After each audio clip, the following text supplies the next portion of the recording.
El sol brillaba alto en el cielo azul y sus rayos se filtraban por la ventana de nuestro prota, quien aún dormía plácidamente en su cama sin tener idea del día que le esperaría por delante. Una dulce voz femenina llamaba insistente a alguien quien al parecer no quería despertar ni levantarse de la cama. Esta voz también indicaba que hoy era el primer día de clases del año y era hora de poner en marcha la rutina. El niño, que también será nuestro protagonista de esta historia, aún yacía dormido en su cama y no parecía que le nazcan intenciones de ponerse de pie. La mujer que hace instantes lo llamaba era su madre, y como toda buena madre hace cuando sus hijos no quieren levantarse para ir a la escuela, decidió despertarlo de una forma tierna y para nada inusual. Magia elemental, bomba de agua, fueron las palabras elegidas que recitó esta madre para lograr su objetivo. De pronto, y como si fuera un Blastoise, un chorro de agua hiperfuerte impacta contra la cabeza del niño, quien se sienta en cuestión de segundos al grito de que ya estaba despierto. Momentos más tarde, podemos ver al prota sentado en la mesa de la cocina esperando por su desayuno. Su madre se lo proporciona casi al instante y le dice que coma y que no llegue tarde a la escuela. El niño asiente y también nos pone al corriente que la paciencia de su madre dura tan solo 3 segundos y ha quedado demostrado con el hematoma que ahora posee el chico en su cabeza. Una vez terminado el desayuno, avisa a su madre que está saliendo de su casa en dirección a la escuela. Sang Won Wei es el nombre del chico, de estatura baja, cabello negro y brillantes ojos amarillos. Vive en el continente Tiangwu y al oeste se encuentra Libo, el otro continente de su mundo. El prota cuenta también que Tiangwu se divide en 3 ciudades distintas. El reino Dalu, que es el más grande en cuanto a territorio ya que ocupa el 70% del total del continente. Es el más rico y más fuerte en cuanto a recursos. Por suerte, para el resto de las ciudades y sus habitantes tienen un rey al cual no pone interés en dominar al resto de los territorios a pesar de tener ventaja en casi todos los aspectos. Por esto, el reino Dalu se le conoce como la nación pacífica. Por otro lado tenemos a Ciudad. Este país principalmente era el cual defendía los derechos y el honor de los caballeros. Sus caballeros eran con total seguridad los más poderosos en comparación al resto de los países. Por último, pero no menos importante, estaba el reino del que provenía Wei, nuestro prota, el reino de Asia, orgullosamente reconocidos por ser el reino de la magia. Cada ciudadano aquí recibía educación en magia elemental. Dicha educación tenía 3 divisiones: elemental, intermedia y avanzada. Los 3 reinos mencionados anteriormente pertenecían a la raza humana y ese trío de tierras estaba unida por una casa en común: sus enemigos. Uno de esos eran los demonios, o mejor conocidos como la raza demoníaca. Estos eran muy parecidos a los humanos, a excepción de un detalle fascinante: sus ojos eran de color morado intenso. Esta raza contaba con la habilidad del dominio de magia oscura y eran propensos a la violencia y siempre estaban mal intencionados. Por otro lado, estaba el clan de las bestias, quienes no nacían con el don de aprender magia, pero sí con una fuerza física brutal. También disponían de un ejército real muy destacado y alta tolerancia a la magia. La historia se resume en que estas 3 facciones podían ingresar en conflicto en cualquier momento, por lo cual un día la raza humana decidió por levantar una muralla, la cual los proteja de los ataques de sus enemigos. Entonces, así fue como construyeron la fortaleza Telum, la estructura más grande y resistente de todos los edificios en su tipo. Esta fortaleza costó la vida de muchísimos humanos, pero gracias a eso, la paz había llegado al continente. Nunca más los demonios ni las bestias habían podido ingresar a territorio humano. La fortaleza era mágica y se los impedía. La paz llevaba un conteo de 200 años. Terminando con el relato de nuestro prota, nos trasladamos a la Academia de Magia Elemental Senke. Una profesora de la academia se encuentra de pie frente al alumnado con un papel en la mano. A continuación, le pide a todos los alumnos que escriban en ese papel cuál es el tipo de magia elemental que cada uno optaría por aprender. Todos obedecen y la maestra comienza a leer el papel. Se detiene ante Wei, quien ha seleccionado la magia de luz para aprender. La docente comienza a explicarle al joven que lo que acaba de seleccionar es mayormente utilizado por monjes y sanadores. Luego le da una excelente explicación para el que el joven tenga en cuenta, la cual dice que la magia de luz ha quedado obsoleta y hasta un poco inútil en los últimos años. Esto esto se debe a que hace 200 años en la guerra de Oriente contra Occidente, un tercio de la raza humana eran magos blancos. Se debió a que eran muy necesarios ya que los demonios eran conjuradores de hechizos de magia oscura. Entonces, la magia de luz fue la encargada de contrarrestar los ataques del enemigo. Una vez que la guerra pasó y la fortaleza fue construida dando la seguridad necesaria a la raza humana, la mayoría de los estudiantes optan por otra clase de elementos, ya que el elemento luz podemos decir que no estaba tan a la moda ni que era tan útil en esos tiempos. Wei se tomó un momento más para pensarlo, pero la decisión estaba tomada. El prota prefería la paz antes que cualquier otro elemento que pueda generar lo contrario, así que reconfirma su decisión. Su profesora advierte que no podrá arrepentirse luego y acto seguido asiente ante su petición. Finaliza la jornada estudiantil. Wei regresa a su casa ansioso para contarles a sus padres de la elección que ha realizado. Le da curiosidad saber cómo reaccionarán ante el comunicado. Sus progenitores lo estaban esperando tras la puerta de entrada, deseosos de conocer la elección. Por un lado, su padre con muchas esperanzas se le pregunta si ha seleccionado el elemento de viento como lo había hecho él tiempo atrás, pero por otro lado su madre, con las mismas esperanzas que su padre, le gustaría que su hijo respondiera que había seleccionado el agua. Wei hace silencio esperando no desilusionar a ninguno de ellos al momento que les haga conocer su decisión. Es momento de decirlo. El prota les comunica que ha elegido la magia de luz y como magia secundaria la especial. Sus padres quedan atónitos y abren los ojos como platos preguntando al unísono por qué había hecho eso. La tierna y conmovedora explicación del chico termina por convencer a sus padres. Wei explica que no quería elegir ninguno de sus elementos para que el otro no se sienta triste, pero que tampoco había querido elegir el elemento de fuego ni el elemento de tierra para no generar una discordia elemental en su hogar. Esto también se relaciona a lo que él le había dicho a su maestra y también al elemento seleccionado, la luz, y su elección había sido realmente por el hecho de que era un aficionado a la paz. Su padre y su madre se funden en un abrazo con él diciendo que ha sido una elección muy considerada y que se encuentran conmovidos por ella. Al día siguiente, en la Academia de Magia Elemental, cada alumno consulta el tablón de distribución de clases para cada elemento. El prota no encuentra ninguna clase disponible para él. Entonces, se pregunta si al haber elegido el elemento de luz y nadie más el resto de los alumnos haberlo hecho, tal vez la escuela lo había dejado a su suerte y no dictaría clases solo para él. Mientras sus pensamientos le jugaban en contra, su profesora aparece frente a él y le pide que por favor la siga. Pasa y resulta que al haber muy pocos estudiantes y también profesores del elemento luz en toda la academia, habían decidido asignarle un profesor especializado para él y estaría a cargo del profesor Xiu. Tras caminar por un momento, llegan al salón del profesor Xiu. La docente indica que el joven está listo para comenzar y el profesor indica que entre Wei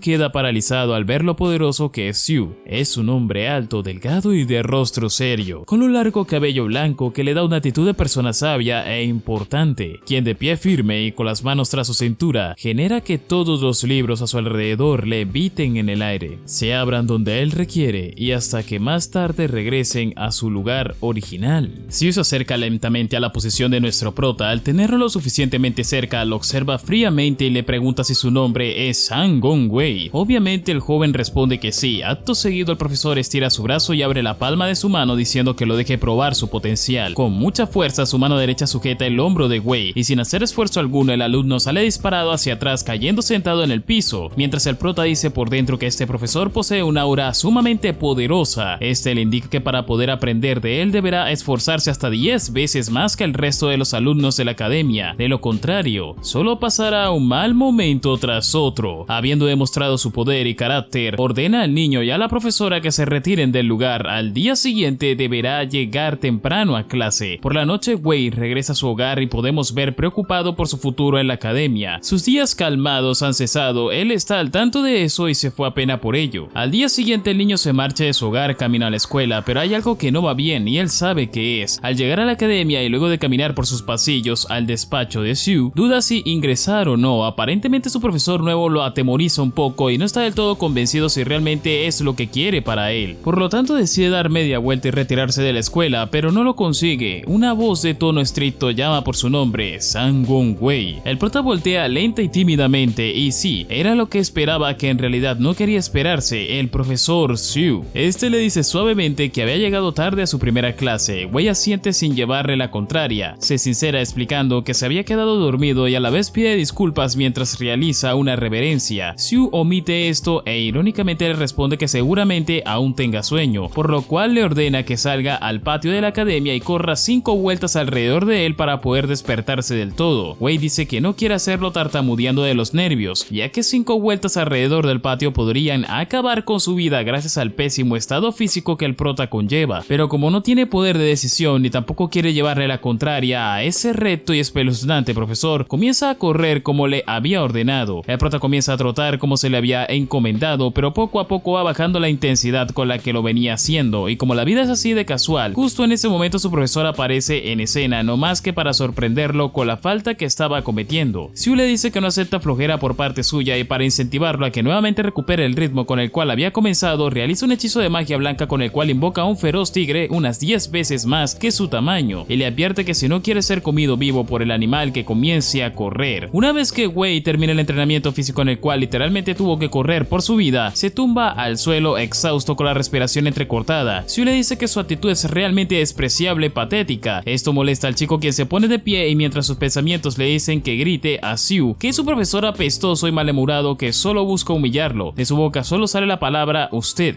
Siu voltea mirando fijamente y le pregunta qué es lo que tiene para decirle. El alumno se atemoriza ante su superior y termina diciéndole que nunca imaginó tener un profesor tan guapo e increíble, por lo cual para que se sienta orgulloso de él estudiará duro para aprender todo acerca de él. Siu ignora las dulces palabras del joven y le comunica que sabe muy bien que es un mal alumno para el estudio, así que también decide incentivarlo a estudiar y lo hace mediante la entrega de un manual gigante de color rojo y le solicita que lo estudie de memoria de punta a punta para evitar sentirse avergonzado por él. El prota abre los ojos como plato sorprendido por el pedido de su profesor y pensando de antemano lo que sufriría estudiando ese manual, como si las malas noticias para él no eran suficientes. Siu le pone como objetivo que la memorización sea para el día de mañana o de lo contrario, se vería obligado a hacerlo correr nuevamente con su amigo el tigre de luz. El prota se siente noqueado por lo acontecido y mientras regresa a su hogar piensa que ya no siente las ganas de antes de ir a la escuela. Una vez llegado a su hogar pasa por detrás de su madre y da aviso de que ha regresado. A su madre le parece sospechoso que haya regresado tan temprano y también lo nota decaído, por lo que le pregunta qué ha pasado hoy en clases. Wei responde que ha sido un día duro y que su profesor le ha encomendado una tarea que le será completamente imposible de realizar. En esto se acerca a su padre, quien había estado prestando atención también a esta conversación y promete ayudarlo con su tarea imposible. Él y su hijo se sientan en el sofá y acto seguido su padre comienza a leer el libro para su hijo, resumiendo lo más importante de él y explicándole con sus palabras para que sea más llevadero y fácil de entender. Mientras tanto, su madre, que observa a su familia desde la cocina, brinda su apoyo a ambos, pero hay un incentivo específico para el padre de la familia. Si su hijo no aprende bien la teoría del libro, tendrá que bebérsela con su conjuro de bomba de agua. En fin, una de esas madres que no presiona a sus hijos para que aprendan. Momentos más tarde de las explicaciones que ha recibido por parte de su padre, el niño responde que ahora entiende mucho mejor las cosas. Al otro día, en la Academia de Magia Elemental de Senke, ha llegado el horario de clases para Wei. Siu lo espera como siempre, con su postura firme y manos tras la cadera, con su aspecto serio y hasta un poco soberbio. La clase comienza preguntando al alumno acerca de conocimientos básicos de la magia. En este caso la pregunta es ¿de qué depende el poder mágico? Y el prota responde que al nivel del mago. La respuesta es correcta, pero no existe felicitación para el alumno. En cambio, su profesor realiza una segunda pregunta: ¿cómo se usa la magia avanzada? Wei responde que a través del uso de conjuros. El rostro de Siu se ennegrece, mostrando un poco de molestia ante esta segunda respuesta. Acto seguido, responde que es incorrecta y cómicamente da un golpe en la cabeza del alumno, quien se queja del dolor. La respuesta correcta es que si un ser quiere utilizar magia avanzada, debe de tener una gran fortaleza espiritual. Para ganar dicha fortaleza y poder, se debe meditar diariamente. El alumno escucha atentamente las palabras de su superior, pero nunca intuyó que él lo enviaría a meditar durante los próximos 3 meses, lo cual lo toma por sorpresa, quedándose sin palabras. Siu le explica que a partir del día de mañana y por los siguientes 90 días no concurrirá a la escuela, ya que deberá hacer una larga visita a la capital. Por esto, y como primer paso de su entrenamiento, exige a su alumno que concurra a diario a la escuela y utilice 8 horas únicamente para meditar. De esta manera, el prota fortalecería su espíritu. Cuando Siu regresa regrese de la capital pondrá a prueba a su alumno para ver qué tan fortalecido está su poder espiritual, y a partir de ese momento tomará la decisión de enseñarle o no. Su profesor pega media vuelta retirándose del lugar, pero no sin antes recomendarle que visite la biblioteca, donde encontrará numerosas cantidades de libros acerca de la meditación, ya que también existen varias técnicas para perfeccionarla y puede que alguna le guste más que otras. Wei, haciendo caso de recomendación de su profesor Xiu, visita la biblioteca de la academia en busca de manuales de meditación. Comienza a leer libro tras libro hasta que se topa con uno que verdaderamente lo convence. Este indica que para meditar no es necesaria alguna postura específica ni especial, solo basta con sentir el elemento mágico para reunirlo. Esto motiva al chico, quien sonriente piensa que puede meditar sentado en el suelo, de pie y hasta acostado, la cual es la posición que más le atrae, así que decide realizar la prueba. Wei se recuesta en el suelo y tras cerrar los ojos comienza a conectarse con los elementos de luz. Siente que en el aire se encuentra ese poder mágico, materializado como finos hilos y pequeños rayos de luz que se mueven hacia su interior como si estuviera reuniéndolos. Tal vez de manera un poco infantil, pero logrando el fin conectarse, se dirige a ellos presentándose como Sang Won Wei, su nombre y apellido, diciendo que a partir de ese día podían jugar juntos y que serán amigos. Ahora el prota siente como una sensación cálida comienza a apoderarse de él y como una delgada capa de luz genera un aura a su alrededor. Wei expresa que comienza a sentirse muy cómodo y que también siente un poco de sueño. La noche cae en la academia y nuestro pequeño protagonista aún se encuentra meditando. De pronto, una voz femenina interrumpe el proceso. Era su madre, que se sentía sumamente preocupada ya que su hijo nunca había regresado a su hogar. Wei despierta con una sonrisa. Su madre lo abraza y lo felicita por haberse esforzado tanto en la academia el día de hoy y lo toma por la mano para que juntos regresen a casa a finalizar el día. Una vez en su hogar, Wei se encuentra en su habitación satisfecho por el entrenamiento y la meditación que ha realizado y se propone a poner a prueba los poderes obtenidos durante esa tarde, ya que él supone que deberían ser más fuertes que antes. Wei estira su brazo y abre la palma de su mano rogando a su nuevo amigo el elemento de luz que brille frente a él e ilumine todo ante sus ojos. De pronto, una pequeña bola de color amarillenta se forma en su mano. Es la magia del elemento luz, la cual comienza a responderle. El chico sonríe y se siente sumamente sorprendido, no solo por haber logrado esto, sino también por la recuperación de su nivel de magia. Wei se tumba en su cama para poner final a su día intentando conciliar el sueño. Mientras cierra los ojos, piensa que ha forjado una amistad con el poder del elemento luz. Dice sentirse protegido y cálido cuando los invoca, como si se tratase del abrazo de su madre. Y así transcurrieron los 3 meses en nuestro prota, entrenando y meditando arduamente para mejorar su conexión espiritual con el elemento luz y estar preparado para el retorno de su gran profesor Xiu. La fecha del regreso de este último finalmente había llegado. Xiu ingresa a su salón de clases donde encuentra a su alumno Wei echado en el suelo y prácticamente dormido. Al escuchar que alguien se acerca, abre los ojos y reacciona sorprendido ante una imagen que se presenta repentinamente sobre él y le grita ¡demonio! Esta imagen se trataba de su profesor, quien estaba de regreso a la academia. Al notar el gravísimo error que había cometido, se para de un salto y se lanza hacia Xiu, abrazándolo fuertemente y jurando que no lo había llamado demonio a él, sino que en ese momento estaba teniendo una pesadilla. También lo llena de halagos diciendo que nunca podría decirle demonio a un profesor tan benevolente y amable como lo era él. Xiu cree en sus palabras, pero a la vez le dice que por favor lo suelte. Wei suelta a su superior, pero este acaba por regañarlo de todas formas, ya que se encontraba dormido al momento de su llegada mientras se le había encomendado que meditara. Xiu toma la apresurada decisión de nuevamente enviar a su alumno a correr por haber desobedecido sus órdenes, pero más temprano que tarde, Wei le pide por favor que le permita demostrarle que ha estado meditando duramente tras su ausencia. El profesor accede a darle esta chance y hace aparecer un cristal color celeste. Acto seguido le pide a su alumno que por favor acerque su mano a él. El cristal comienza a reaccionar, atrayendo el elemento luz desde varias direcciones hacia él. Esto era la prueba que el chico había cumplido con su objetivo. Xiu se muestra un poco sorprendido tras lo ocurrido, pero no hace comentarios al respecto. Wei, emocionado ante la sorpresa de su superior, aprovecha para consultar a su profesor si consideraba que sus poderes mágicos habían aumentado. En la cabeza de Xiu solo existía la sensación de que el niño era un prodigio de la magia de la luz, pero como buen profesor no podía decirle esto para que el joven no se entusiasmara ni se crea superior a nadie más. Debería llevarlo con calma, pero esto no quita que también entiende que el potencial en el joven era notable y se se había ganado que comience el entrenamiento verdadero. Xiu le dice a su alumno que si bien tiene poderes, no le servirían de nada si no sabía utilizarlos. Dicho esto, era hora de comenzar el entrenamiento con los conjuros básicos del elemento luz. El primer hechizo que el profesor decide enseñar al chico es el escudo de luz. Para esto le pide que ambos reciten juntos ciertas palabras y así poder invocarlo. Por mi nombre, elementos de la luz, escuchen mi llamado, reúnanse ante mí y detengan toda maldad. Tras terminar la conjuración, un escudo de luz redondo y blancuzco aparece frente a Xiu, quien aún tenía los ojos cerrados debido a la concentración requerida para el hechizo. Luego abre los ojos y creyendo que su alumno lo había hecho mal, comienza a decirle que no ha recitado bien las palabras, pero se lleva una sorpresa. Wei había conseguido conjurar un escudo también, y no solo eso, sino que era el doble en cuanto al tamaño del de su profesor. El chico pregunta inocentemente si haber dicho malas palabras era el motivo por el cual su escudo se veía mejor. Xiu parece estar sorprendido y acepta que su escudo se ve bastante fuerte. Luego decide probarlo. Por mi nombre, gentil agua, escucha mi llamado, reúnanse ante mí y destruyan todo. Luego de recitar esas palabras, un chorro de agua muy parecido al de la madre de Wei aparece en las manos de Xiu e impacta fuertemente contra el escudo del alumno. Ahora, la sorpresa del profesor era más aún, ya que el escudo del joven había podido bloquear sin problema el chorro de agua del atacante. Xiu no se rinde y realiza un segundo ataque, esta vez invocando elementos de fuego, así que lanza un orbe de fuego contra el escudo de su alumno, pero tampoco da resultado. El ataque es soportado. Xiu se siente sorprendido, pero no quiere demostrarlo frente a su alumno, pero le resulta sumamente curioso que en tan solo 3 meses el chico pueda dominar la magia, algo que a él le había tomado un año de práctica. Wei, con mucha pena y sintiendo que estaba fallándole a su profesor, le dice que ya no puede soportar más su escudo de luz y termina su hechizo. Luego le ruega que lo disculpe. Xiu vuelve a intentar una vez más convocar su escudo de luz intentando generar un mejor hechizo que la vez anterior, pero los resultados han sido los mismos otra vez, el mismo tamaño y fortaleza de su escudo. Ahora sí que no le cabía duda alguna que este joven sería un mago excelente y que dentro de no mucho tiempo sería el encargado de bendecir la tierra de Tianwu. Xiu acaba por decirle a su alumno que luego de las clases del día de mañana seguirán practicando aún más la invocación de conjuros básicos. La práctica prometida por el maestro es llevada a cabo. Wei abre nuevamente un escudo de luz de esos que ya había demostrado que era completamente eficaces y con él retiene los ataques básicos de su profesor. Xiu prueba lanzando magias elementales de agua con el hechizo bomba de agua, el mismo que utilizaba la madre del prota para despertarlo cuando se le hacía tarde para ir a la escuela. Ahora Xiu conjura magia elemental de viento y utiliza el viento mágico para golpear al hechizo protector de luz de su alumno, pero tampoco hace efecto. Y así pasaron los siguientes 10 días de estos dos sujetos. Así que una vez que el profesor sintió que su alumno estaba preparado para dar el siguiente paso, le dijo que su magia defensiva estaba bastante bien,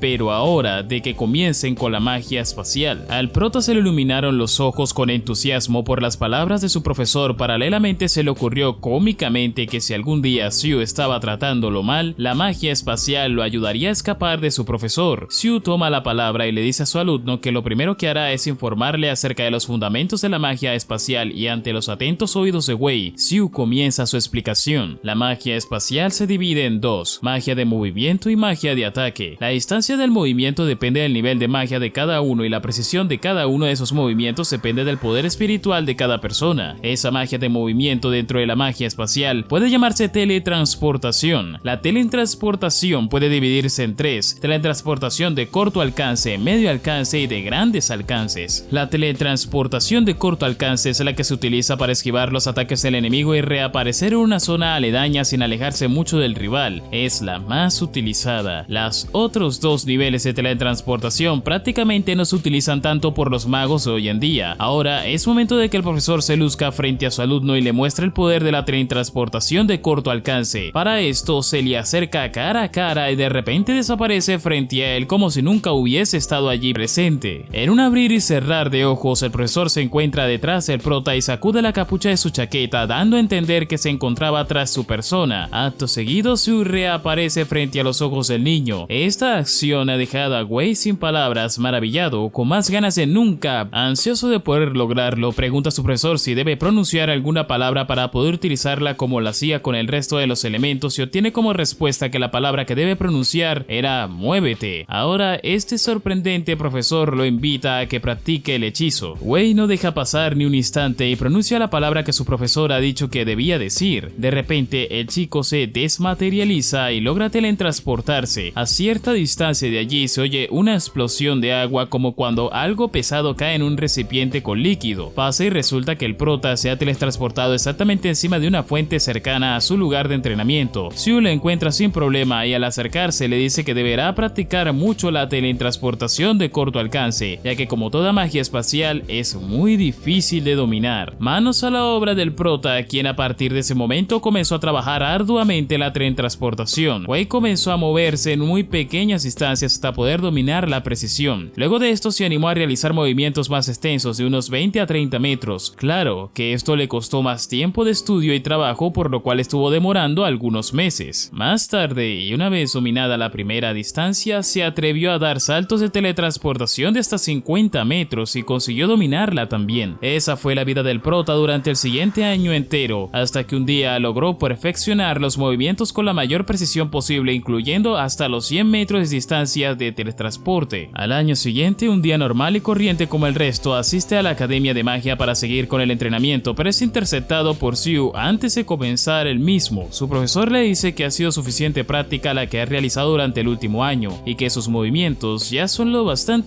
precisos para pasar al siguiente nivel de dificultad, así que le pide que lo acompañe al nuevo campo de entrenamiento. Al llegar frente a los ojos del prota se encuentra decenas de altos palos de madera en el cual cada uno tiene atado un saco con algún material lo bastante pesado en su interior. Estos sacos se mueven de un lado al otro, golpeándose entre sí y golpeando a los otros palos. Xiu le dice que el objetivo en este campo de entrenamiento es el siguiente, pero no se lo dice con palabras, sino que solo demuestra él mismo realizando el circuito. El maestro sube el primer palo y a continuación empieza a teletransportarse de un lado al otro, pasando por cada uno de ellos y sin sufrir ningún golpe de los pesados sacos que se agitaban violentamente. Al finalizar, regresa al lugar de partida junto al chico. Ahora indica que es el turno del aprendiz para realizar la misma acción. Wei siente mucho miedo de realizar este nuevo entrenamiento, ya que tiene en cuenta que su profesor es magnífico, pero de seguro no podrá imitarlo. Xiu, quien se encuentra a su espalda, pregunta irónicamente por qué no ha empezado el entrenamiento. Tal vez el prota prefiera salir a jugar con su amigo el tigre blanco de luz. Wei se asusta y se pone en marcha. El niño se para frente a las columnas y analiza por cuál empezar. Una vez que cree haber encontrado la ruta correcta para esto, comienza con su primera teletransportación. Lamentablemente para él, en su primer paso sufre un golpe de frente de un saco que lo rechaza hacia atrás, lastimando su rostro. No se da por vencido y una vez más se realiza un reconocimiento del campo de entrenamiento y nuevamente cree elegir la mejor ruta, así que se lanza por su segunda oportunidad. Llega nuevamente al primer palo y mientras piensa en realizar un escudo de luz que lo cubra de los posibles golpes a recibir, un saco lo golpea por la espalda y acto seguido otros en todas sus extremidades. Esto genera que el prota se retire del campo y regrese con su mentor. Wei ruega disculpas a su maestro y a la vez solicita permiso para retirarse a su hogar, ya que considera que no podrá completar esta fase del entrenamiento. Xiu rechaza su petición firmemente y le dice a su alumno que no tendrá permiso para retirarse del lugar a su hogar hasta que anochezca y mientras tanto deberá seguir intentándolo. La decisión molesta y mucho al pequeño prota, que en su interior fantasea con que un rayo caiga sobre su profesor. De pronto la escena se oscurece y un rayo aparece del cielo y va camino a su maestro. Este lo presiente, pero muy sabiamente se limita a voltear y mirar de reojo al alumno, quien al parecer deja ese estado de enojo por uno de sorpresa, y al ocurrir esto, el rayo se desvanece antes de impactar con Xiu. Más meses han transcurrido y Wei ya casi es un as de la matriz de sacos. Ahora consigue pasarse casi todo el circuito sin sufrir daños a roces. Él entiende muy bien que a pesar que su profesor parezca un demonio malvado, ha aprendido mucho de él. Wei ha conseguido progresar de tal forma que no solo es capaz de teletransportarse rápidamente a lo largo y ancho de toda la matriz de sacos, sino también de cubrirse de los ataques de nivel medio de elemento rayo que lanza su profesor a distancia mientras sigue esquivando sacos. Wei tiene tan solo 9 años y ha logrado dominar a la perfección la teletransportación, aunque su profesor se resista a decirlo y a acusarlo de que no se fija en los detalles a pesar de su madurez. Ahora el prota conoce hechizos de luz de todo tipo, desde escudos y prismas defensivos hasta ataques de luz como flechas y cuchillas. También conoce cómo cubrirse de la magia oscura y los gases venenosos, algo sumamente valioso para él. Por otro lado, su teletransportación de corto alcance es tan avanzada que su propio profesor no puede seguirle el ritmo. Por último, también ha aprendido aprendido a regenerar su magia de luz y su maná para poder mantenerse siempre con las energías necesarias para seguir conjurando hechizos. Ahora vemos a Wei dirigiéndose a su casa durante el anochecer, pero algo lo detiene en seco con el trayecto. Un rugido feroz se oye y frente a él aparece un gigante león de fuego con aspecto amenazante. El prota no duda ni un segundo lo que debe hacer ante esta situación y corre del lugar gritando por ayuda. El niño no entendía cómo podía ser que una bestia demoníaca se encontrara tan cerca del pueblo. ¿Era eso posible? Wei insiste por ayuda, pero al parecer nadie lo escucha. Entonces es aquí cuando un recuerdo de su profesor Xiu aparece en su memoria. Su mentor le había dicho que la mejor manera de ponerse a prueba como mago era enfrentando los desafíos y no escapando de ellos. Esto hace reaccionar al niño, quien para en seco su ida y gira valientemente en dirección a la bestia. Ahora es hora de medirse frente al león de fuego, poniendo en práctica todo lo que había aprendido. En primera instancia, el león escupe llamas y el prota contraataca con su llamarada de luz, golpeándolo pero no causando demasiado daño como esperaba. El león arremete nuevamente escupiendo poderoso fuego de su boca, pero el niño sabe defenderse muy bien y utiliza el escudo de prisma de luz para no sufrir ningún daño, y nuevamente contraataca con la llamarada de luz. Esta vez da en la cara del león, quien aparentemente ha sufrido daño. Wei observa que la bestia salvaje comienza a quedarse sin energía mágica para lanzar llamas y se confía de esto, así que se teletransporta a unos metros de él para realizar un ataque sorpresa, pero esto no ocurre. Al parecer el poder mágico del prota se ha agotado antes que el de su enemigo y el animal gigante consigue golpearlo con sus garras, haciéndolo estrellar contra el firme tronco de un árbol a varios metros de allí. Wei escupe salida y mira al león, quien en cuestión de tiempo podría acabar con él. De pronto, una sombra que viene en bajada desde el cielo convoca una lluvia de granizo, con lo que al parecer elimina a la bestia salvaje. Wei está a punto de quedar inconsciente, pero antes consigue ver varias sombras de humanos que se acercan a su rescate. Una de ellas era la de su madre, quien lo carga y lo lleva a su hogar para curar sus heridas. El niño se despierta el otro día recostado en su cama sin dolor alguno y con una sonrisa de oreja a oreja. Al parecer la derrota le ha caído muy bien, ya que le sirve como experiencia. Agradece también a que su vida ha sido salvada gracias a las enseñanzas de su maestro Xiu, así que se jura a sí mismo obedecerlo al completo a partir de ese día. Esa misma mañana su amigo Ao pasa por su hogar a insistirle que entrenen juntos. Wei no parecía agradarle del todo el día, ya que sabía que su magia era totalmente superior, pero aún así accede a batirse en un duelo mano a mano. Ao lanza su primer ataque elemental de agua, el cual es esquivado sin ningún esfuerzo por parte del prota, quien contraataca con su ataque de luz y deja fuera de combate automáticamente a su amigo. Ahora este le pregunta dónde ha aprendido a ser tan rápido para esquivar, así que es el turno del prota de enseñar la matriz de sacos a su amigo. Una vez llegados a la escuela, Wei muestra el circuito de entrenamiento durante los últimos años junto al profesor Xiu e invita a Ao a que lo pruebe. Wei se pone en la piel de profesor demoníaco por unos instantes, mientras ve cómo su amigo es golpeado una y otra vez por los violentos sacos del circuito de entrenamiento. Luego de un mes practicando en la matriz de los sacos, su amigo ya es capaz de permanecer una hora en él sin ser golpeado. Este dice que ha mejorado mucho. El prota asiente, ya que tiene en cuenta que Ao solo esquiva los golpes de los sacos gracias a su movimiento físico. Wei no olvida que su amigo no posee el movimiento de teletransportación. Ahora los niños debaten acerca de los exámenes finales que se avecinan en el año corriente. Wei dice que si son de defensa y escape no tendrán ningún problema en obtener excelentes calificaciones y así poder estudiar en una academia de alto grado, aunque teme que sean exámenes de ataque, ya que él está convencido que hará mal las cosas y que posiblemente repruebe y sea enviado a una academia de clase D. En esto el profesor se aparece tras ellos y trae novedades para el prota. Ao saluda amablemente y muy nervioso a Xiu y se despide corriendo de la escena antes de que a este maestro se le ocurra darle alguna clase que lo deje exhausto gratuitamente o simplemente que lo haga jugar con su amigo al tigre blanco de luz. Xiu le informa a Wei que ha estado en la capital con el motivo de inscribirlo en los exámenes de ingreso para la Real Academia de Magia Intermedia. Al prota se le abren los ojos automáticamente, ya que el comentario de su superior lo ha tomado por sorpresa. La ansiedad se apodera de él y pide permiso para retirarse a su hogar a comentarle a sus padres lo acontecido. Xiu le dice que no se moleste en ir solo, ya que él lo acompañará y conversarán con sus padres personalmente del tema. Más tarde podemos ver al niño intentando espiar o escuchar tras la puerta donde su profesor mantiene una extensa charla con sus padres. Xiu informa a sus padres que ha anotado a su hijo para la Real Academia de Magia Intermedia, pero su madre reacciona con un gesto triste y le dice que no disponen del dinero para poder pagar la matrícula de ese lugar, ya que es muy caro y ellos solo son plebeyos. Por otro lado, el padre dice que está dispuesto a dejar todo por su hijo y hará lo posible para pagar la matrícula, aunque en el fondo solo son palabras y amor para con su familia. Él sabe muy bien que no tiene de dónde sacar la suma de dinero correspondiente. Siu, con todo el respeto que merecen los padres de su alumno, les dice que no se preocupen por la matrícula, ya que él se hará cargo de abonar por completo. Los motivos son prácticamente que el niño ha avanzado y aprendido demasiado rápido, por lo cual sabe que en cualquier momento podrá ser superado por su alumno, y él ya no tendrá nada más que enseñar ni perfeccionar al joven. Además, indica que es el alumno más poderoso que ha entrenado en toda su vida. Los padres se sienten completamente agradecidos con el profesor y la reunión se acaba. Siu sale de la casa de la familia de Wei y se topa con el niño, quien ha estado a escasos centímetros de interrumpir la conversación por mera curiosidad. El profesor le dice que ya no debe estar preocupado y que sus padres han aceptado que asista a la Real Academia de Magia Intermedia, así que ahora solo quedaba en el niño decir si quería hacerlo o no. Sin pensarlo un segundo, Wei acepta que ya confía en su talento natural para la magia. Siu se despide de su alumno informando que al otro día por la mañana partirá en camino a la capital. Wei saluda a su profesor y le confirma que mañana lo estará esperando. La noche pasa en un abrir y cerrar de ojos y ha llegado el día de la partida de nuestro prota, camino a lo que puede ser el inicio de su gran vida. Sus padres lo abrazan y lloran de la emoción que sienten en su interior. Ambos le piden que por favor obedezca a su mentor y que rinda un buen examen de ingreso en esa academia de tan alta reputación. Le desean suerte y que traiga el prestigio y el honor a su familia. Ao también está con ellos y los saluda deseoso de que ya regrese para poder seguir aprendiendo y practicando con su amigo. Siu y Wei ya se encuentran en camino a la capital, donde los espera la Real Academia de Magia Intermedia. El chico le pregunta a su profesor a qué distancia se encuentran de su destino. El maestro responde que son unos 1000 kilómetros. Al prota se le ocurre realizar la magia de teletransportación para avanzar mucho más rápido en el camino, pero Siu se lo niega y le dice que deben ir caminando hacia el lugar, pero que en el viaje puede enseñarle 2 hechizos de magia nuevos: ligadura radiante y espada cortante de luz. Son los objetivos de aprendizaje del prota hasta llegar a la Real Academia. Siu dice que si no estudia bien, liberará al tigre blanco. Wei acepta resignado, pero hay algo en sus expresiones que al maestro le llaman poderosamente la atención. Wei domina los 2 hechizos designados por su mentor con suma facilidad, lo cual no es noticia, y un tiempo más tarde llegan a la capital. El prota no puede creer lo que ve: tumultos de gente yendo y viniendo, grandes edificios frente a él. Nunca la hubiese imaginado así de grande. Ambos se adentran en ella y recorren un poco los lugares aledaños para familiarizarse con la zona. Lo primero que visitan es una tienda de regalos donde nada más al entrar un hombre les avisa que ha ingresado nueva mercadería. El profesor dice a su alumno que si encuentra algo que le interese, él con gusto se lo obsequiará. Wei curiosea entre los artículos y lo que más le gusta a primera vista es un rincón donde se encuentran exhibidos muchos huevos de bestias de todos los colores. Luego se dirige a otro rincón de la tienda donde se encuentra una varita mágica de tamaño mediano y de un color dorado intenso y brillante con una piedra mágica de color rubí engarzada. El prota informa a su profesor que ya ha realizado la elección de su regalo. Siu se dirige a la caja donde deberá pagar por lo que el niño ha elegido, y es aquí donde vemos por primera vez una expresión de preocupación en el rostro del profesor. Pasa y resulta que la varita mágica que ha elegido su alumno tiene un valor de 50 monedas de oro, exactamente la mitad de su salario anual. Pero promesas son promesas. Siu acaba por desembolsar el dinero solicitado. Ambos, alumno y profesor, han llegado relativamente temprano con respecto al horario del examen. Wei pregunta por qué se han adelantado tanto tiempo y Siu le responde que solo han llegado anticipadamente para observar el lugar. La mañana transcurre sin más que agregar y al mediodía llega. De pronto se oye una voz que llama a todos quienes se han inscrito al examen de ingreso. Ha llegado finalmente la hora en que Wei deje atrás a su maestro y se afronte a su destino. Así que se despide de él y avanza seria y solitariamente camino hacia su examen. Siu observa como cada vez se hace más pequeño al alejarse, y en su interior no solo le desea la mejor de las suertes, sino que se encuentra súper confiado con que su alumno podrá rendir satisfactoriamente el ingreso a la academia. Wei se interna entre tumulto de gente. Hay una larga acumulación de jóvenes dispuestos a registrarse para el examen. Cerca de él, 2 magas de familia rica rebajan al protagonista de esta historia diciendo que su vestimenta es completamente anticuada y que ha de tratarse de un plebeyo que seguramente no pase más de la primera ronda. Una vez que todos los alumnos han sido registrados correctamente, cada uno de ellos recibe un número. Ahora todos comenzarán a pasar a medida que los examinadores llamen por el número que les ha asignado. Wei espera una larga hora hasta que oye el llamado del número 1503, el cual le correspondía. Era hora de armarse de valor y pasar la prueba decisiva. Una vez que se encuentra frente a los jurados, estos murmuran por lo bajo que se trata de un plebeyo, por lo cual lo examinarán rápido para pasar al siguiente chico que realmente valga la pena. Para empezar la prueba le piden que dé un paso adelante y deposite su mano por encima del cristal de poder, la misma prueba que le había hecho su profesor Xiu cuando apenas comenzó a entrenarlo. Wei obedece al acercar su mano al cristal. Este enloquece brillando y esparciendo una aura mágica en todas las direcciones. Los maestros frente a él quedan perplejos. Nunca se les hubiese pasado por sus pensamientos que un chico de esta clase tenga semejante poder dormido en su interior, así que deciden aprobarlo de inmediato. El día transcurre y los examinadores de primera instancia dividen a los jóvenes aptos y no aptos para avanzar a la siguiente prueba, que será por la tarde. Cuando la tarde cae, nuestro prota deberá ser nuevamente examinado por otro jurado. Ahora tendrá que realizar lo mejor que pueda frente a 5 jurados, lo cual podría jugar en contra debido a los nervios. Wei piensa que de todas formas que el examen será bastante fácil, ya que trata acerca de la comprensión de la magia y eso no era ninguna clase de dificultad para él. Más tarde, el chico 1503 es llamado a examinarse frente a los 5 jurados. Uno de ellos le ordena que lance su magia para poder evaluarlo. Wei conjura su escudo de luz inventado por su profesor y enseñado a él específicamente para lucirlo en este momento. Los jurados quedan boquiabiertos flipando por lo que veían. Necesitaban una explicación urgente y el chico se las haría sin problemas. Wei explica que ese escudo mágico es un invento suyo personal luego de tanto entrenamiento, por eso se ve más grande, no como los comunes que eran más pequeños, por ejemplo el de Xiu. El plebeyo les explica que ese escudo está basado en el prisma y el escudo de luz de esta forma otorga defensa y reflexión. También su escudo es capaz de detener ataques bidireccionales de rango 6. Los jueces, quienes lo habían escuchado con interés y en silencio, coinciden en que el joven es un genio y no hace falta aclarar que ha sido aprobado. Ahora podemos ver al prota caminar por un sendero rodeado de árboles y sectores verdes como si se tratase de un parque. En su mente solo existía el placer que le traía recordar al jurado sorprendido por la conjuración de su escudo de luz. Él piensa que la prueba ha sido muy fácil. Al levantar la cabeza, fuera de los límites del parque que recorría, tras unas rejas puede ver la figura de su profesor apoyado de espaldas al tronco de un árbol. Aparentemente Xiu aún seguía esperando del otro lado. El prota sale de su territorio para poder hablar cómodamente con su maestro. Una vez que llega junto a él, con la felicidad reflejada en su rostro, informa a su mentor que ha logrado superar 2 pruebas de manera sobresaliente. Xiu, manteniendo su postura seria como lo hizo a lo largo de toda esta historia, le dice que no deje que el orgullo se apodere de él y que continúe comportándose como lo ha estado haciendo hasta este momento, ya que lo único que realmente tenía valor era la puntuación general. Por último, le dice que descanse para la jornada de mañana, en la cual se encontrará con nuevos desafíos. Wei asiente seriamente y cuando parece que el joven se retirará del lugar, Xiu agrega que él ha sido el mejor estudiante que ha tenido en toda su vida. Esto conmueve al prota, quien sonríe ampliamente mostrando su felicidad. Al día siguiente encontramos al prota frente a un nuevo jurado, el cual será el encargado de evaluarlo en el nuevo examen. Wei se sentía un poco extrañado por lo que veía. Era el único en la sala, no había más alumnos que deban rendir esta etapa de la evaluación. Ambas partes se saludan educadamente y quien toma la palabra es una profesora de lentes. Esta le explica que ha sido convocado solo a esta prueba, ya que lo que a ese grupo de personas que tenía enfrente solo le importaba era el hecho de que el protagonista había logrado crear su propio hechizo defensivo. Wei asiente indicando que eso era correcto. Él, gracias a su maestro y su práctica, había conseguido conjurar un escudo de luz de un tamaño mayor al del hechizo original y mucho más resistente también. La profesora le dice que se encuentra deseosos de poner a prueba la efectividad de su invención y de la manera que piensan hacerlo es arrojando durante los próximos 30 minutos ataques elementales ofensivos. Wei se muestra sorprendido y ansioso a la vez por recibir los ataques de los 5 profesores y probar que su escudo está a la altura de aprobar este examen. Los 5 jurados se ponen de pie, dejando a la mesa de evaluación atrás y se paran frente a él decididos a atacarlo. Ahora, cada uno de ellos conjura un ataque elemental del cual es especialista. Uno de viento, uno de luz, otro de fuego y otro de tierra, y el último de la gran oscuridad. Wei conjura su escudo de luz inventado por él mismo y toma una postura defensiva lista para recibir los ataques. Estos últimos impactan de lleno y a la vez contra él, o mejor dicho, contra el escudo que había conjurado hace un instante. Wei queda de pie frente a ellos y al parecer no se le ha movido ni un pelo. cielo. Su escudo ha resistido la primera tanda de ataques elementales y espera que a la brevedad lleguen los siguientes. La profesora de lentes ordena al resto que dejen de atacar y se dirige al chico. Le dice que no va a ser necesaria la media hora de ataque constante, ya que han visto lo suficiente para entender que su escudo es realmente poderoso y muy capaz. Acto seguido le indica que ha pasado la prueba. Wei, en modo chibi, se alegra de oír eso y está súper feliz de conseguirlo. Ahora el prota se retira de la sala de exámenes luego de saludar debidamente a los examinadores e infla el pecho de coraje, y en su mente solo aparece la imagen de la Real Academia de Magia Intermedia, la cual cada vez se encuentra más cerca de él. Ahora el niño camina por las afueras de la academia orgulloso de sí mismo y sin rumbo fijo, ya que en este momento tiene un tiempo libre, así que piensa en curiosear por los alrededores. Luego de un momento de avanzar entre los caminos, presta atención a una figura humana de un chico que está sentado a la sombra al costado de un árbol. El chico abraza las rodillas con sus brazos e intenta esconder la cabeza entre ellas. Al parecer, esta persona no está teniendo un buen día. Wei frena y se dirige hacia él lentamente con la esperanza de poder ayudarlo en caso de que pueda hacerlo, pero al acercarse lo suficiente a él, este niño de cabello y chaqueta de color anaranjado se pone de pie alerta y conjura un hechizo de fuego en su mano, listo para hacerlo impactar contra el prota. Wei levanta las manos en señal de que no tenía intención alguna de lastimarlo u ofenderlo, y acto seguido le pide tranquilidad. El chico pelirrojo le pregunta quién es y qué quiere mientras se mantiene en postura defensiva y con su hechizo aún activo. Nuestro prota le pide que no tema, ya que solo estaba de paso por el lugar, pero al verlo solitario y aparentemente triste y preocupado, decidió acercarse a preguntarle si podía ayudarlo en algo. Acto seguido le pregunta por qué tiene ese mal humor y sin dejar que la otra persona le contesta, hace una segunda pregunta: ¿te ha ido mal en la prueba? El joven por momentos hace silencio y solo lo mira fijo buscando alguna razón para confiar en él. Al parecer cae en la cuenta de que Wei realmente no tenía nada malo entre manos, así que finalmente baja la guardia y vuelve a sentarse en el césped como antes. El pelirrojo le cuenta al prota que ha aprobado los exámenes y todas las pruebas de los profesores, así que no es ese el motivo que lo tiene preocupado. De lo contrario, lo que lo incomoda es que le ha ido demasiado bien en ellos y ha fallado a las instrucciones de su mentor. Wei se muestra confundido, ya que lo que el chico le dice al menos suena a que tanto su mentor como él deberían estar completamente felices y orgullosos del logro. El chico continúa con su relato y le confiesa al prota que su profesor le había pedido que no sea tan sobresaliente su evaluación, ya que si llamaba la atención del resto de los alumnos con toda seguridad vendrían a desafiarlo y esto podría jugarle en contra. Wei lo entiende y le cuenta que su profesor también es un poco anormal con su forma de ser y de opinar, y ni hablar de los entrenamientos y del estudio. En fin, Xiu era un anormal, pero que sin lugar a dudas había hecho un excelente trabajo con su alumno. El prota ahora pregunta qué tan buena ha sido su prueba. El otro chico le responde que había conseguido terminarla en tan solo 6 segundos cuando el récord establecido para ella era de 10 segundos. Originalmente iba a pasar la prueba a rangos medio alto, pero lo arruinó, o en realidad lo mejoró, pero no era lo que buscaba. Wei ahora se presenta con su nombre completo ante él y estira su mano en búsqueda de que le estreche, y mientras espera que el otro chico lo haga, cuenta que su magia principal es la luz y su secundaria es la espacial. El pelirrojo se presenta también, su nombre es Michael Sider, y cuenta al prota que se especializa en magia de fuego y en segundo lugar en magia del elemento viento. Acto seguido estrecha la mano de Wei, quien la aprieta con ganas y con una sonrisa en su rostro le dice que a partir de ese momento serán grandes amigos. Ahora nos vamos a la posada donde nuestro prota se aloja junto a Xiu. Wei se acerca al profesor con ánimos de realizar una pregunta que lo ha tenido un poco preocupado a lo largo del día tras haber tenido la conversación con su nuevo amigo esa tarde en el parque. El prota pregunta a su superior si, en caso de que sus evaluaciones sean excelentes y sus puntajes sean muy altos, existía la posibilidad de que el resto de los alumnos aspirantes a la Academia Real lo busquen para desafiarlo a una batalla. Xiu le responde que lo que dice es completamente verdadero. El resto de los alumnos querrán probar de qué está hecho si lo ven en lo alto de la tabla de posiciones, pero también agrega que eso no debería preocuparle, ya que es necesario batallar con el resto en algunos casos para poder perfeccionar sus técnicas y actitudes en combate. Wei se muestra cómicamente preocupado, pero ahora ya es momento de ponerle fin al día y dormir para recuperar fuerzas para afrontar el día de mañana. Al salir el sol, Xiu despierta a su aprendiz diciéndole que es hora de ponerse en movimiento e ir a checar la tabla de resultados, así que juntos se ponen en marcha hacia el lugar. A medida que se van acercando al sector donde se han publicado los puntajes de cada uno de los alumnos, la aglomeración de personas cada vez es mayor. Tras algunos breves momentos de espera y luego de conseguir abrirse espacio hasta llegar a la tabla de posiciones, Wei puede observar que él se encuentra en segundo lugar, lo cual es un poco desconcertante para su persona, ya que no llamará tanto la atención como el primer alumno de la tabla, cuyo nombre es Hai Lom-Yan. Pero la relajación mental del prota no dura lo suficiente, gracias a que tras un pequeño instante de haberse enterado que su posición general era el segundo puesto, una mujer toma un altavoz y hace un anuncio inesperado. Hai Lom-Yan ha realizado métodos deshonestos a lo largo de las pruebas, es decir, trampas, y la organización de los examinadores han decidido hacerlo descender 10 posiciones. De esta manera, los 9 alumnos siguientes ascienden una posición, y esto deja en la tabla de posiciones a Sang Won-wei en primer lugar. Los ojos se le iluminan, exactamente lo que no quería que suceda estaba sucediendo ahora. Michael Saider, su nuevo amigo, aparece tras él, y luego de saludarlo dice que comenzará a buscar su posición en la tabla. Michael aparece como 18º en la tabla de poder mágico, 16º en la tabla de percepción mágica, y algo que él no esperaba, aparece como puntero de la tabla de control mágico. Estas posiciones lo hacen promediar un lugar como 12º en la tabla general. Wei le sonríe, pero parece estar pensando en otra cosa. De hecho, lo hace. Él no quería ser primero en la tabla de posiciones general para no sufrir el acoso del resto de los alumnos, ni tampoco recibir invitaciones a duelos mágicos, pero al menos corría con la ventaja de que nadie conocía su nombre entre todos los presentes, que cada vez eran más. Michael Saider dice que chequeará la posición de su amigo, voltea y lee los nombres empezando por el primero. Al instante voltea nuevamente en dirección al prota y casi a los gritos comienza a felicitarlo ante los ojos de todos los aspirantes a tener un lugar en la academia. Wei sabía que a partir de ese momento le sería imposible pasar desapercibido por los pasillos del lugar y que existían posibilidades de que su convivencia en el lugar se torne insoportable. El mejor, según la tabla de las posiciones, comienza a hacer una vista panorámica de sus alrededores y nota que todos los ojos de los espectadores están clavados en él, y para agravar las cosas un poco más, lo observan de forma agresiva, con mezcla de bronca y envidia. El prota le dice a su amigo que ya se vengará por esto, pero en este momento lo mejor que puede hacer es alejarse del lugar dando grandes zancadas. El resto de los alumnos no se quedan atrás y corren detrás del prota pidiendo una batalla para poner a prueba su poder. Wei solo huye y pide a gritos por su profesor. Al final, era como había dicho su amigo Michael, no había que superar las pruebas tan sobresalientemente para que estas cosas no ocurran. Wei llega a la posada y se oculta dentro de ella a la espera de que pase el tiempo y el resto de las personas ya no lo quieran desafiar. Al poco tiempo de haber llegado a la puerta de la posada se abre y nuestro prota entra en pánico creyendo que alguien había conseguido ingresar a su lugar de alojamiento. Por suerte para él, quien lo visitaba era su profesor. Xiu le dice que afuera se encuentran muchas personas deseosas de combatir con él en una batalla mágica. El chico se pone de pie y le dice a su profesor que quiere irse a casa, quiere regresar a Ciudad Senke con su familia. Xiu desaprueba lo que está diciendo, explicando que sus padres han dado mucho por él para que logre estudiar. Así que el niño lo piensa bien y le dice a su mentor que tan solo había sido un chiste y que se esforzará más. Ahora Xiu toma un papel de su bolsillo donde tiene las reglas del examen de mañana. Él ya las ha leído y se las explica brevemente a su alumno. Las personas que han clasificado entre los primeros 500 puestos tendrán derecho a un sorteo con el cual se determinará un rival para combatir. Al ganador de esa batalla se le otorgarán 50 puntos, mientras que al perdedor 30. Los resultados de la primera ronda se agregarán a los resultados de la segunda ronda y a raíz de eso se obtendrán una calificación. No se permite el uso de habilidades marciales ni de conjuros que invoquen bestias. Xiu también le dice que lo mejor para él sería ganar en la primera ronda para sumar una buena bonificación, aunque si no le va muy bien y termina por perder, aún tendrá otros 80 puntos que le serán suficientes para ingresar entre los primeros 200 puestos. Hora de descansar, ya que la luna está en el cielo. Nuestro prota se va a la cama pensando en que debe perder y que no quería continuar siendo el primero de la tabla general. Al otro día, en la arena de combate, el anunciador comienza a realizar el sorteo de los emparejamientos para los combates. La primera batalla será entre el primero de la tabla general contra el 12º, es decir, Wei versus Michael. El prota aún estaba molesto con Michael y cambió su opinión con respecto a perder la batalla para no ser el primero. Antepone la venganza por lo que ha hecho al día anterior su rival de turno. Por otro lado, el chico pelirrojo se encuentra consumido por los nervios y el miedo. De ninguna manera quiere enfrentarse a Wei, quien en este momento lo está invitando a subir al escenario para combatir. Wei se encuentra en la plataforma esperando por su rival, que al parecer no parece estar muy decidido a subir. El público comienza a murmurar en gesto de desaprobación y el anunciante llama por segunda vez y luego por una tercera vez al alumno número 12 del ranking general. Michael se tapa la cara con sus brazos para no ser reconocido mientras tiembla de miedo y se castiga por haber hecho lo que hizo el día anterior con su nuevo amigo, quien ahora, según su pensamiento, seguramente esté pensando en liquidarlo. La anunciante llama una vez más al participante que falta en la plataforma e indica que si no se presenta en los próximos 30 segundos se le dará por perdida la batalla automáticamente. Michael suspira y levanta la mano anunciando que ha llegado. Acto seguido sube a la plataforma y saluda amistosamente al prota, quien pone cara de pocos amigos. El pelirrojo entiende que está muy furioso con él por la actitud que había tenido la tarde anterior y le dice que su actitud había sido no intencional. Wei le dice que lo pasado ya está hecho y no se puede cambiar, así que la única manera que lo perdone es que soporte la paliza que tiene para darle y que a la vez haga toda la resistencia posible. Michael se pone en posición de ataque en un extremo de la plataforma y advierte al prota que tenga cuidado con él. A pesar que le teme al dolor, cumplirá con su deseo de pelear. Como primer ataque utiliza su elemento predilecto, que es el fuego, y lanza 4 bolas en dirección a Wei, quien está completamente listo para esquivarlas, pero antes de que impacten con él, las bolas de fuego cambian de dirección, lo que sorprende al prota. Michael explica que son bolas de fuego concentradas y no comunes y corrientes, por lo cual puede controlar su dirección a gusto y ahora ocasionará que lo golpeen. La gente bajo de la plataforma aclama esta maniobra y comienza a preguntarse si realmente el alumno número 1 perderá esa pelea. Wei sabe que no debe dejar las cosas de esta forma y decide atacar con un golpe de puño, así que realiza un movimiento estilo teletransportación hacia adelante, dejando perplejo y sin forma de esquivar a su rival. El puño asesta en el rostro de Michael, haciéndolo tropezar hacia atrás. Ahora este se queja y le pide que no lo golpee tan fuerte, pero como respuesta tiene que el combate recién acaba de comenzar, así que deberá esperar algo peor que eso. Las bolas de fuego concentradas del pelirrojo comienzan a estallar en el aire. Todo aquí ha perdido la concentración gracias al puñetazo del prota. El público corre a buscar refugio para no resultar quemado. Michael comienza a reunir magia y le dice a su amigo que lamenta tener que hacer lo que hará. Invoca meteoritos encendidos en llamas y los envía de frente a chocar con el prota, quien debe actuar rápido para defenderse. Wei se echa hacia atrás y concentra su energía en su magia de luz para utilizar uno de los hechizos que ha aprendido de camino, las cuchillas de luz. Así que las invoca en el aire y las envía a chocar contra los meteoritos que se le aproximaban. Ambos conjuros impactan entre sí en la mitad de la plataforma, generando una explosión que deja ciego a los espectadores y los combatientes. Quienes parecen estar disfrutando de la pelea son los dos magistrados. Un hombre y una mujer de bata blanca con actitud muy seria observan en el combate y llenan de elogios a ambos niños. Estos magistrados son el rango más alto dentro de los magos. La explosión de fuego y luz continúa en la plataforma. Ambas energías son impulsadas por cada uno de los combatientes, pero algo anda mal con ellos. Se sienten completamente exhaustos. Es cuestión de tiempo hasta que uno de ellos se retire su poder mágico y caiga rendido al suelo. Xiu se muestra sumamente sorprendido, ya que se había colado entre los espectadores para ver a su alumno de cerca en la primera batalla contra otro mago tan poderoso como lo era Michael. El pelirrojo desiste y le dice a su amigo que se rinde. Acto seguido deja de utilizar su poder mágico para soportar el ataque de luz de su contrincante y se deja caer hacia atrás. Wei, quien casi tampoco tenía energías de reserva, retira su poder de luz, pero logra quedar de pie en la plataforma, lo que le da la victoria de este combate. Los jueces dan por ganada oficialmente la pelea al prota, quien ya no dispone de mucha más fuerza ni para sostenerse parado por un momento más y cae hacia atrás. Antes de que su cuerpo golpee contra el piso, Xiu aparece velozmente en la plataforma para auxiliarlo. Acto seguido lo lleva a la posada. Wei abre los ojos al otro día y lo primero que ve es a su maestro vigilándolo y le pregunta qué está haciendo junto a su cama. No recuerda nada de lo sucedido el día anterior. Xiu resume todo con una carta que tiene en su poder y se la entrega al chico. La carta decía lo siguiente: aviso de admisión, primer lugar, Sang-Won Wei. Ahora su maestro le dice que lo felicita, ya que ha sido aceptado en la Real Academia de Magia Intermedia. Ahora solo queda que el prota vaya a registrarse y que aguarde a que transcurra la semana siguiente. Tras ella comenzarán las clases. Luego agrega que ya se ha hecho cargo de la matrícula y le pide como favor que estudie muy duro para triunfar. Cuando su maestro Xiu se encuentre desocupado, lo irá a visitar. Wei se siente completamente entusiasmado y feliz por la admisión, pero a la vez un poco triste y nostálgico, dado a que el maestro se retirará y lo dejará solo. Así debían ser las cosas. Xiu le dice que vagará por el reino de Ciudad y también antes de irse le obsequia una bolsa de monedas de oro. Wei siente mucha vergüenza por aceptar el dinero de su maestro, entonces este último le dice que la guarde para situaciones de emergencia. Por último le indica a su aprendiz que traiga el huevo de bestia que compraron en la tienda apenas habían llegado. El prota obedece y al rato aparece con un huevo blanco que apenas cabía en su mano. Xiu le indica que comiencen con el despertar del huevo, así que sin perder más tiempo el chico utiliza las palabras mágicas para conjurarlo, transfiriendo su energía al huevo y deja caer un poco de sangre de la yema de su dedo que se ha mordido intencionalmente para sangrar. El huevo comienza a reaccionar y despide una intensa luz de color amarillo. Xiu comienza a sorprenderse, ya que esto indica que la bestia que saldrá de ese huevo será de la clase que se denomina creciente. Al instante, una serpiente de color blanco, ojos amarillos y una pigmentación violeta que recorría la parte interior de su alargado cuerpo sale del huevo sacando su lengua. Xiu informa al prota que este tipo de bestias no se veían hace aproximadamente 100 años o más. Deberá cuidarla mucho tanto del resto de las bestias como también de las personas. Este tipo de bestias del tipo creciente aumentaban su poder en base a que su compañero también lo hacía. Es decir, mientras Wei aumentara su poder, la bestia lo haría también. El prota se siente completamente entusiasmado y decide bautizar a su nueva amiga como Xiao Jing. Wei ahora se dedica a jugar con su mascota y a darle cariño. Xiao le vuelve a decir que mantenga cerca a la bestia y que la cuide mucho. Ahora, como primer paso, debe dejar que la bestia absorba su poder mágico. El alumno obedece y coloca la víbora cerca de su pecho. Esta comienza a absorber su poder. Una vez que termina, se acurruca y se duerme en las manos de su dueño. Wei se siente súper cansado por la absorción que acaba de sufrir por parte de su mascota y le pregunta a su maestro si es normal que esto ocurra. Xiao le indica que por ser la primera vez que la bestia absorbe poder mágico, ha consumido la mitad de lo disponible en el cuerpo de su dueño. A partir de ahora y en adelante, eso ya no debería volver a ocurrir. Ahora sí, luego de amagar en más de una oportunidad, Xiao se marcha dejando solo al prota y advirtiéndole que vendrá a visitarlo al finalizar el semestre. Wei ve alejarse a su maestro, la persona a la que debe estar sumamente agradecido, ya que si no fuera por él, esta etapa de su vida no sería posible. Por dentro le promete esforzarse al máximo con sus estudios. La semana ha pasado y ahora es momento de que el prota se dirija a la Real Academia de Magia Intermedia. Al llegar ingresa directamente a la administración para presentarse. Es recibido por un secretario que le dice que ha escuchado hablar de él, ya que ha salido primero en la tabla general de las posiciones de los estudiantes que anhelaban un lugar en esa academia. A eso le agrega que una junta de profesores ha decidido que sus estudios inicien en segundo año. Acto seguido, le entregan la llave de su habitación y le indican también que se le dará un uniforme. Wei se dirige a su cuarto, la habitación 208, y abre con la llave que acaban de entregarle. Dentro no encuentra a nadie, lo que lo lleva a suponer que en ese momento sus compañeros de cuarto se encontraban en clase. Como no tenía mucho para hacer en este primer día, decide ponerse a meditar de rodillas en su cama y de esta manera fortalecerse y pasar el tiempo hasta que toque conocer a sus compañeros. Más tarde un chico aparece junto a él y lo saca del trance de meditación en el que se encontraba. Este también le dice que como es el primero de la tabla de posiciones, quería enfrentarse a un duelo contra él. Wei no tiene ganas de discutir ni medirse en batalla con este nuevo sujeto que acaba de conocer, así que opta por evitar la conversación inteligentemente. El plan que el prota lleva a cabo es decir que no tiene ninguna chance de ganarle en un duelo y reconocerse como inferior a él. Esto agrada al estudiante, que acaba de interrumpir su meditación y promete tratarlo como un hermano menor sin rencores. La tarde avanza y es hora de la primera clase para nuestro prota. Antes de ingresar al salón se encuentra con el rostro de alguien a quien ya conoce. Michael ha sido asignado a la misma clase de él y serán compañeros de aula. Esto no termina de agradar a Wei, pero no hay mucho que pueda hacer al respecto. Una vez dentro del salón de clases, la profesora de turno los presenta ante el resto de sus compañeros, haciendo mención especial a Wei, señalando que ha obtenido el primer puesto en la tabla de posiciones. Al escuchar esto último, el resto de los alumnos en la clase comienzan a murmurar, preguntándose si realmente era lo suficientemente poderoso, ya que no lo aparentaba. Una vez finalizada la primera clase sin nada importante que resaltar, Michael y el prota se encuentran fuera del aula y ambos comparten el número de la habitación que les ha tocado a cada uno. En esto aparece el compañero de cuarto de Wei, quien le dice que regrese y que realice su tarea. El pelirrojo no se toma bien la actitud que está teniendo el sujeto con su amigo y le dice que él no es quien para hablarle así. El muchacho le dice que Wei lo ha aceptado como superior, así que no hay nada que pueda hacer al respecto, pero Michael no se queda con esa respuesta y lo invita a un duelo, a lo cual el hermano mayor está dispuesto a aceptar. A pocos segundos de iniciar el mismo, Michael convoca 2 bolas de fuego concentradas de un tamaño bastante grande. Al compañero de cuarto de Wei le basta con ver este ataque, que aún ni siquiera ha sido lanzado, para asustarse al joven pelirrojo y rendirse. Acto seguido, da aviso que su padre actualmente es el primer ministro. De esta manera condiciona a que Michael atente contra él. A este último parece no importarle lo que el otro joven le dice y pregunta al prota qué debería hacer. Este último le contesta que tome él mismo la decisión. Wo Qian Nuo Shi aparece en escena por primera vez, interponiéndose entre los jóvenes que estaban a punto de comenzar una pelea. Se presenta como el representante de la clase de magia de segundo grado y como un mago del elemento viento. Wei no entiende el término de representante, así que su amigo Michael Saider le explica que significa que es el alumno más poderoso de toda la clase. Wo ahora les explica que todo alumno de la Real Academia es claramente muy poderoso, pero ese poder no debe mostrarse en batallas dentro del campus. De repente Michael tiene la idea de que el prota sea representante de todos los nuevos estudiantes de la academia, dándole a entender a Wo que Wei es un sujeto muy poderoso. El representante de la segunda clase inmediatamente se muestra súper motivado por practicar con los 2 alumnos nuevos. Wei, a quien realmente no le interesaba para nada esa idea, nuevamente siente mucha bronca contra su amigo Michael por haber abierto la boca una vez más. Entonces el prota dice que es imposible que al ser recién llegado delegados puedan tener un poder comparable con el de un representante, por lo cual no convendría que entrene con ellos. Acto seguido se retiran del lugar. Ahora los amigos mantienen una conversación en la cual observan que el resto de los alumnos de la academia se pasa mucho tiempo a diario practicando y estudiando, y como ellos no quieren quedarse atrás, se dirigen a la biblioteca en busca de nuevos libros que profundicen sus conocimientos. Luego de un rato estudiando, el pelirrojo es quien abandona primero el lugar y le dice a su amigo que no se pase toda la noche leyendo, en pocas palabras que descanse. Ahora que su amigo menciona que es de noche, siente que es el momento perfecto para encontrar un lugar en soledad e interactuar con su bestia salvaje, Xiao Xiao Jin. En una pequeña plaza entre arbustos, encuentra aparentemente la oscuridad y la tranquilidad necesaria para invocarla, así que lo hace. Xiao Jin aparece y el prota comienza a hablar con ella, pero no es de la forma de interactuar con una bestia salvaje. A ella se le habla con el corazón y no con palabras, o al menos esto es lo que dice una sombra que los observa a pocos metros de allí. Un anciano se presenta frente a él como un mago de luz. Su adorable sonrisa lo hace parecer inofensivo, así que Wei no se alarma y termina por hacer caso al anciano, así que apoya su frente contra la de su bestia, cierra los ojos y comienza a hablar desde su corazón. Wei pregunta a su mascota si puede oírlo, si es así le pide que lance una flecha de luz. De pronto la víbora se separa un poco de él y levanta su cabeza. Desde su boca, una bola de luz comienza a brillar y luego de recargar por un breve instante, un disparo mágico sale disparado en dirección a una planta y le corta un tallo a la perfección. Wei queda completamente sorprendido con lo que ha conseguido hacer su bestia y voltea para agradecerle al mago de luz antiguo. Este le dice que es naturalmente talentoso en el uso de la magia, ya que ha demostrado comunicación con su bestia en tan solo segundos. Acto seguido le ofrece al niño que aprenda de magia de luz de él. Wei se queda atónito luego de esa posibilidad, no sabe qué responder exactamente. Finalmente, preso de los nervios y tal vez el miedo, se niega al ofrecimiento del amable anciano. Acto seguido se retira del lugar, excusándose que mañana tiene clases. El anciano queda sorprendido por la actitud del joven y dice que el destino es irónico, ya que él ha rechazado a muchos alumnos que han solicitado que él sea su maestro, y esta vez el que él quería como alumno, o sea su aprendiz, lo ha rechazado. En la habitación 208 vemos al prota recostado en su cama, aprovecha que todos ya están durmiendo para comunicarse con los espíritus de luz. Mientras medita, nota que Xiao Jin crece, pero la fuerza del prota no aumenta. Esto no lo preocupa mientras su mascota crezca fuerte y sana. Al día siguiente en el comedor vemos a Michael intentando parar al prota, que por algún extraño motivo ha comido el desayuno prácticamente 3 veces. Gracias a que el prota no dejaba de comer como un desesperado, él y Michael llegan tarde a la clase A. En la puerta del salón los espera el profesor de la cátedra, quien los regaña por haber llegado tarde a clases y los invita a tomar asiento de manera urgente. La próxima vez deberán llegar a clase 30 minutos antes para dar el ejemplo. La lección de hoy es magia de largo alcance, pero antes de comenzar, el prota pone su rostro al sol y se queda dormido. Más tarde es despertado por Michael, quien le da aviso que la clase ha terminado. Luego le dice que el sumario de la clase ha sido muy entretenido, no había motivos para que se quede dormido. Luego charlan un poco de la magia de teletransportación, la cual aún Michael no aprende. También se fijan en el género femenino que abunda en su clase, al parecer son todas muy bonitas, o al menos para su gusto. Mientras andan por los territorios de la academia, ven que un grupo muy numeroso de alumnos se encuentran reunidos en un sector. Al acercarse a husmear, ambos ven aparecer una chica caminando, de pelo marrón y vestimenta violeta. Enamora al instante a Michael, pero no es del agrado de Wei. Wei le dice que el estudiante de agua no es de su gusto y lo deja solo para que tenga tiempo de admirarla, mientras él se retira al dormitorio para hacer algo de mayor utilidad, pero se arrepiente y prefiere buscar un lugar en soledad para practicar con su elemento de luz. Logra hallar ese lugar a poca distancia de donde su amigo Michael había quedado y comienza a comunicarse con sus otros amigos, los espíritus de la luz. Cuando Wei logra hacer conexión con ellos, un grito lo interrumpe. Es el pelirrojo quien al parecer tiene problemas y corre hacia él pidiendo por ayuda. Michael llega hacia donde se encuentra el prota respirando agitado y también golpeado, con lastimaduras y golpes recientes a la vista. Wei le pregunta qué le ha ocurrido mientras lo cura con su hechizo de restauración de luz intermedia. Michael ahora le cuenta que ha tropezado con la chica que le gustaba y que ha hecho algo malo. La ha molestado con muchas preguntas y ella lo ignoró. Luego un estudiante se le acercó y lo amenazó de muerte si no se hacía a un lado y dejaba a la chica en paz. El prota le recriminaba a su amigo que debería haberlo atacado sin pensarlo un momento. Debe hacerse respetar ante el resto, demostrando de lo que es capaz. Michael dice que el agresor era muy poderoso realmente, así que prefirió obedecer y abandonar el lugar. Wei le dice que ha hecho bien, ya que él no estará ahí para curarlo en caso que tenga que enfrentarse nuevamente a esa persona. Más tarde Michael se reencuentra con su amigo y le informa que ha podido averiguar que quien lo amenazó esa mañana era nada más y nada menos que el hermano mayor de la chica que le había robado el corazón. También ha conseguido la información de que la chica asiste a tercer año y su hermano es 2 años mayor que ella. Ambos se especializan en el elemento de agua. Su hermano mayor es muy influyente en la Academia de Magia intermedia, tiene el título de representante de los alumnos de cuarto año, también se especializa en magia de fuego y es profesor de la academia, uno de los 10 más poderosos de ellos para grabar las cosas. Wei escucha atentamente todo lo que le dice su amigo, pero sin mucho interés. Una vez que termina la explicación, solo se limita a decirle que le desea mucha suerte con ello y que rece para que no lo maten. Al otro día, Wei se ha quedado dormido en plena clase y una profesora lo despierta con una pregunta que por suerte es fácil de responder para él, que es la teletransportación de largo alcance. Wei se pone de pie inmediatamente y responde que se trata de una técnica que se basa en la magia espacial y que puede recorrer largas distancias de inmediato. Este hechizo es capaz de mover a un humano de un lado a otro, es de nivel medio y lamentablemente tiene muy poca tasa de éxito. La profesora le sonríe y aprueba su respuesta, pero sin embargo no se ha olvidado lo que vio y le pide que por favor no duerma en clases. Por la tarde, el prota se dirige al parque donde suele encontrarse la soledad que le gusta para invocar a su bestia salvaje. Pide a Xiao Jin que salga para ver cuánto ha crecido. La víbora blanca se presenta frente a él y el prota se muestra sorprendido por su tamaño. A pocos metros, como ya era costumbre, cada vez que Wei frecuentaba ese lugar, el viejo maestro de Lux observaba el crecimiento de la bestia. El anciano murmura que la bestia está creciendo a un ritmo muy acelerado y para nada normal. Esto le da pauta al anciano de que ese joven tendrá un futuro excepcional, así que quiere hacerlo su discípulo a como dé lugar. Ya han pasado 3 meses desde que el prota asiste a la Academia de Magia Intermedia. Su control de magia ha mejorado notablemente y eso lo pone feliz, pero por otro lado, en cuanto a su elemento predilecto, la luz, solo ha aprendido una nueva técnica llamada Tributo de Luz. En este tiempo, la bestia salvaje Xiao Jin también ha crecido mucho, y no solo en tamaño, sino que le había hecho salir un cuerno de oro por encima de sus ojos, dándole un toque misterioso a la mascota. Ahora ya se lo podía comparar con una bestia mágica de nivel 4. Por otro lado, tenemos a Michael, quien posiblemente ya ha sido el que más se ha esforzado en sus entrenamientos. Esto se debe a que tiene una motivación más grande que el resto de los alumnos, que la chica que le gusta se fije en él. El hermano mayor de la muchacha le ha indicado que si logra superarlo en poder, le dejará vía libre para tener una charla con su hermana y él no se opondrá. Así que ahora el protagonista se dirige a la habitación de Michael y lo encuentra meditando. Wei le dice que vayan a comer juntos, pero su amigo no le responde. Se encuentra súper concentrado entrenando su energía espiritual como todos los días. Wei le dice que la chica que le gusta está buscándolo y Michael automáticamente rompe su concentración para ver dónde se encontraba ella. Claramente esta era una vil jugarreta del prota, quien lo acepta, pero ya que ha dejado de meditar, es hora de ir a comer. De camino al comedor, Michael le dice al prota que ha conseguido averiguar el nombre de la chica, el cual es Hai Yue, mientras que su hermano mayor es Hai Ri. Al parecer, la ha llamado con tan solo nombrarla, ya que la Hai Yue aparece caminando frente a ellos robando las miradas de los estudiantes a su alrededor. Michael pide a su amigo que lo acompañe a saludar a la chica, pero el prota se niega y le dice que él es capaz de hacerlo solo, pero como Michael es impulsivo, un poco molesto e insistente, logra convencer a Wei. Mientras se dirigen a ella, Wei se topa con Hai Rin, su hermano, quien se presenta amablemente ante él. El niño nota que el aura de ese estudiante es sumamente muy fuerte, lo hace recordar a su profesor Xiu. Wei le da la mano a Hai Ri y se presenta como un nuevo estudiante de segundo año, pero eso no parece importarle mucho a Hai Ri, quien solo se limita a preguntarle si ha sido él quien curó las heridas de su amigo Michael. Y así es como acaba la primera parte de este magua. Si has llegado a esta parte del video, déjame decirte que has sido de las pocas personas en llegar aquí, así que comenta la palabra luz en los comentarios. Acuérdate de suscribirte para no perderte ningún video. Dicho esto, nos vemos en el siguiente video.